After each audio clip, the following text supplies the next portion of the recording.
What's up, everybody? We're here inside my 2002 Mazda Miata, Spec Miata race car.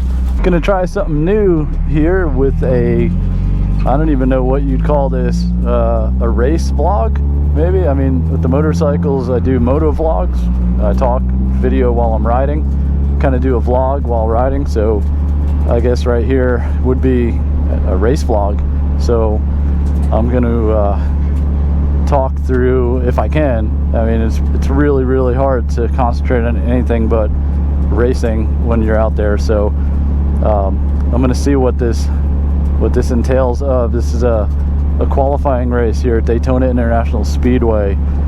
So we had a practice qualifying, split thing in the morning to where we set our fast times, and then that gridded us for the qualifying race, which is not something we usually do. We usually just have a practice, a qualifying session, and then a race from your results of qualifying. So with this, we're gridding up for a qualifying race based on our results from the morning session, practice slash qualifying.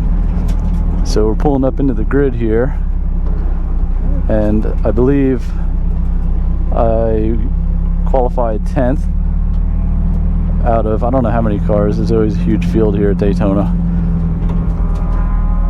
So the marshal is telling us 10, so we qualified 10th, which is, I'm pretty happy with that. It's not too bad. All right, we're pulling into the 10th spot here up on the grid. She said good. So we shut her down, and sometimes I get out of the car and hang out with the guys, but we're just gonna kind of hang out in the car here. It's August 3rd here in Florida, Daytona. It's definitely one of the hottest tracks, probably one of the hottest races we're going to find too, because we're essentially inside a big cereal bowl here with the stands and the high banks. But we'll hang out in the car here for a minute. So I guess in the meantime, I can tell you a little bit about my car. So this is a 2002 Mazda Miata, and it was originally a sport model, which came with bigger brakes. Basically, that's about it, really. Bigger brakes and some body stuff. All of that needs to be taken off. Spec Miata class is really specific. Obviously, it's got spec in the name, so that means there's specs for just about everything. And the rules essentially are 1990 through 2005 Mazda Miatas, and that's the year range in which they made the smaller Miata, and then they moved to the MX-5 in 2006. So you have your choice of about 15 years worth of Mazda Miata that you can use, and the NB style chassis, which is 99 through 2005, are the typical cars that people use in the class right now, because they're just more developed and they have a little bit more torque than the earlier model cars. You can see my dad way over there in the 05, the gray car. He is in a 95, which is the older pop-up headlight style model, and that car is a good car, and they're quick in their own right, and they can carry a little bit less weight, but it just seems that they don't have the mid-range torque that the newer cars do.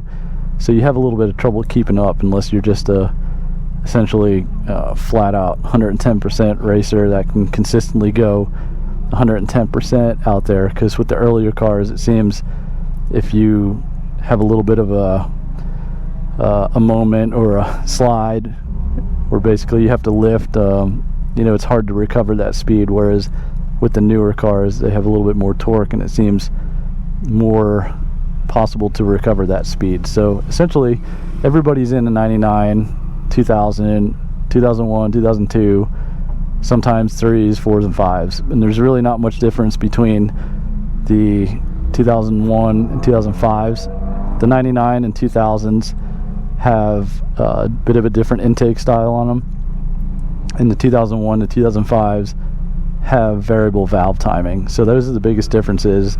So each car is good in its own way in different tracks. So basically there's tracks where the 99 and 2000s are good, if not better, and then there's tracks where the 2001 to 2005s are better. So at Daytona, it's kind of a toss-up. The 99 and 2000s are pretty good cars here. They seem to have that little bit better of usable power range, but it's all negligible now. So basically, at the end of the day, the most competitive cars in the field are 99 through 2005s.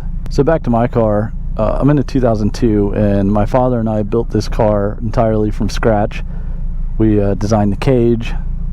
We kind of tacked the cage together and then brought it to a professional cage builder to TIG weld the entire thing, and we painted it inside and out, which was always a difficult thing to do if you're not set up right to do it. So just try to save a little bit of cost by doing it ourselves. And then the motor is a tricky thing with Spec Miata. In the old days when we first started, it was possible to just get a good fresh brand new motor from Mazda, or a really good used motor, and kind of tune it a little bit. There's not much we can do to them. They're essentially stock motors. So there's advantages to be had if you have your motor professionally built, and that's kind of the status quo now. Is if you want to have a good shot at getting towards the front, you're going to have to have your motor program on point. So essentially, everybody out there, I would have to say, with the exception of some hardcore guys that are just out here for fun, not challenging for times or positions, everybody's basically got a motor that's built by a trusted engine builder. So we went with one of our trusted engine builder partners who does a lot of business with us. So we like to reciprocate in that way. And over the years, we've tried several different motors, but this is the first NB, newer style body car that I've had. So back in the day, I had an old 1.6 1991, which you can see over there, that blue car with the white top, and it has a SMSE on it. Looks like we're getting the 5-minute warning now. So the grid marshals are telling us that there's 5 minutes before we go out on track. So we're already ready. We're strapped in, ready to go here. And then the next warning they'll give us is a 2-minute warning. And then basically that's when cars, we start up and start rolling out on the track. So back to the car. Essentially it's a 2002 Mazda Miata, and the motor is professionally built, which means it's just gone through and meticulously assembled, and there are allowances that you can do in machining to get the motor back up to its factory specified compression ratio.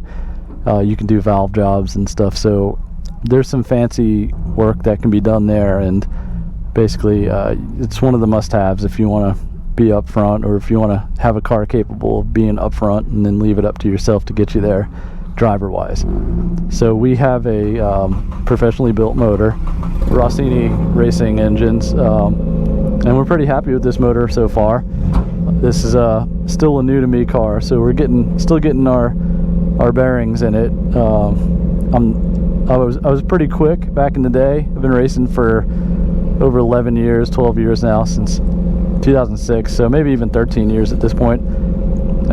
So I started off in the 1.6 and found myself doing pretty well on that car, but once the advancements started happening on the newer cars, then I was kind of left in the dust. So I needed to upgrade to the newer car to see where I was driver wise, and I debuted this car over a year ago here at Daytona in May, and just kind of a new learning experience. These cars, although very, very similar to the earlier cars, they are a little bit different to drive, and I kind of had to unlearn everything that I knew about driving the earlier cars and try to figure out the new style to drive the updated body cars. So it's been a little bit of a process. So about a year plus into it, and I would say probably about 4 or 5 races at this point over the course of that year. I'm still not 100% there, and still not 100% comfortable in the car like I was in the earlier cars.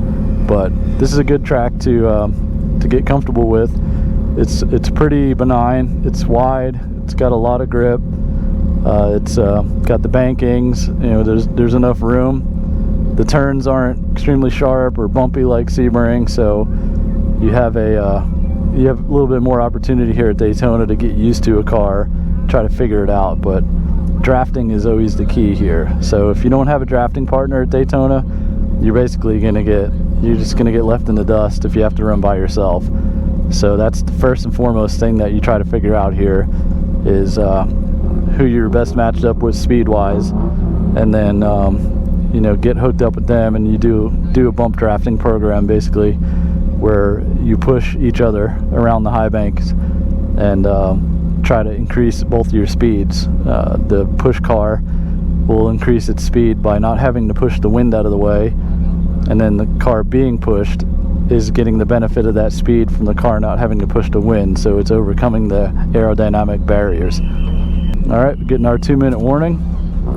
We'll roll out and get on the pace lap, and I'll try to talk you through the track a little bit to the drop of the green flag.